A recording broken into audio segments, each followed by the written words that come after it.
Dominoes సంస్థ రోడ్లపై ఉన్న గుంతలను పూడుస్తుంది. ఎందుకో తెలిస్తే అభినందించక తప్పరు. గుంతలను పూడ్చే పని ప్రభుత్వాలది అయినప్పటికీ డామినోస్ ఎందుకు చేస్తుందో తెలుసా? ఎందుకంటే డామినోస్ తన ఫుడ్ సర్వీస్ ని కస్టమర్లకి ఫాస్ట్ గా మరియు సేఫ్ గా అందించడం కోసం ఈ పనిని చేస్తుంది. అయితే డామినోస్ ఈ పనిని స్వయంగా చేయడం లేదు. నగరంలో ఉండి ప్రభుత్వానికి పే చేస్తే ఆ పనిని కాంట్రాక్టర్ తో ప్రభుత్వం చేపిస్తుంది. ఇప్పటి వరకు ఈ సంస్థ 200కు పైగా గుంతలను పూడ్చింది. డామినోస్ చేస్తున్న ఈ పనికి సంస్థతో పాటు సమాజానికి కూడా మేలు జరుగుతుంది. నిజంగా ఈ పనిని చూసి అక్కడ ప్రభుత్వం సిగ్గు తెచ్చుకోవాలి. ఇంతకీ ఇది ఎక్కడో చెప్పలేదు కదా, కాలిఫోర్నియా. ఈ రైతు రైలుకే ఓనర్ అయ్యాడు. ప్రభుత్వ రంగ సంస్థకు చెందిన రైలును కొనుగోలు చేయడం కుదరదు కదా, మరి ఇది ఎలా సాధ్యమైందో తెలుసుకుందాం. 2007లో సంపూర్ అనే రైతు పొలం నుంచి లుధియానా ఛత్తీస్గఢ్ రైల్వే ట్రాక్ వేయడానికి ఆయన రైల్వే అధికారులు సంప్రదించారు. దానికి పరిహారంగా ఎకరానికి 25 లక్షలు చెల్లిస్తామన్నారు. వాస్తవానికి అక్కడ భూమి ధర ఎకరానికి 71 లక్షలకు పైగా పలుకుతుండడంతో ఆయన ఒప్పుకోలేదు. అయినప్పటికీ పనులు ఆపకుండా చివరికి ఆయన పొలంలో నుంచి ట్రాక్ వేశారు. దీనిపై సంపూర్ణ కోర్టులో పీల్ దాఖలు చేశారు. ఆ కేసులో 5 ఏళ్ల తర్వాత తీర్పు వచ్చింది. భూమికి పరిహారంగా ఆయనకు డబ్బు చెల్లించమని గానీ ట్రాక్ తొలగించాలని గానీ తీర్పు ఇవ్వకుండా ఆ ట్రాక్ పై నడిచే స్వర్ణ శతాబ్ది ఎక్స్ప్రెస్ కు ఓనర్ గా ప్రకటిస్తూ కోర్టు సంచలన తీర్పిచ్చింది.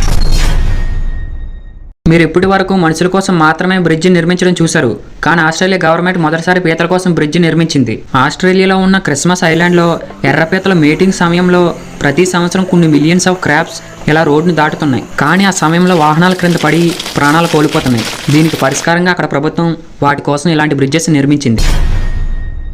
ఈ పక్షి సగం మగ సగం ఆడ, అలాగని తేడా కాదు. చిత్రంలో కనిపిస్తున్న పక్షి పేరు గ్రీన్ హనీ కీపర్. సాధారణంగా మగ గ్రీన్ హనీ కీపర్ ఈకలు నీల రంగులో ఉంటే ఆడపక్షులు ఈకలు ఆకుపచ్చ రంగులో ఉంటాయి. కేవలం రంగు మాత్రమే కాదు, ఈ పక్షికి ఆడ మగ 2 పునరుత్పత్తి అంగాలు కూడా ఉన్నాయట. సాధారణంగా పక్షుల్లో WZ అనే క్రోమోజోమ్స్ ఉంటాయి.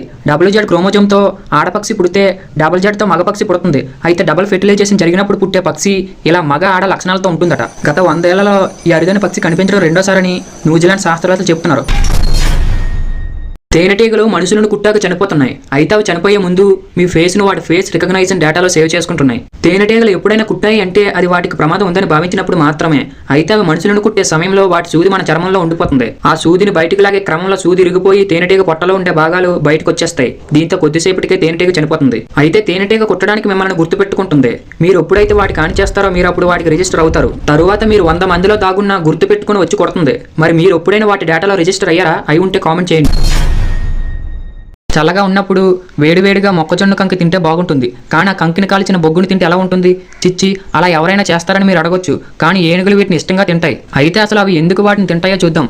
ఏనుగులు తిన్న ఆహారంలో ఏమైనా విష పదార్థాలు అంటే టాక్సిన్స్ ఉన్నప్పుడు వాటిని అరికట్టడానికి ఏనుగులు బొగ్గులను తింటాయి. అంటే బొగ్గు ఒక ఔషధంలాగా పనిచేస్తుంది. దీనికి ఉదాహరణ మద్యం సేవించిన వ్యక్తికి మజ్జిగ తాగిస్తే మత్తు విరుగుతుంది. అయితే అసలు వీటికి బొగ్గులు ఎలా లభిస్తాయి? ఫారెస్ట్ ఫైర్, పిడుగులు పడినప్పుడు చెట్లు కాలుతాయి. అలా కాలగా వచ్చిన బొగ్గును తింటాయి. ఈ ఇన్ఫర్మేషన్ బాగుంది అనిపిస్తే ప్లీజ్ లైక్ చేయండి. ఎందుకంటే మీరు చేసే లైక్ నాకు సపోర్ట్ని ఇస్తుంది.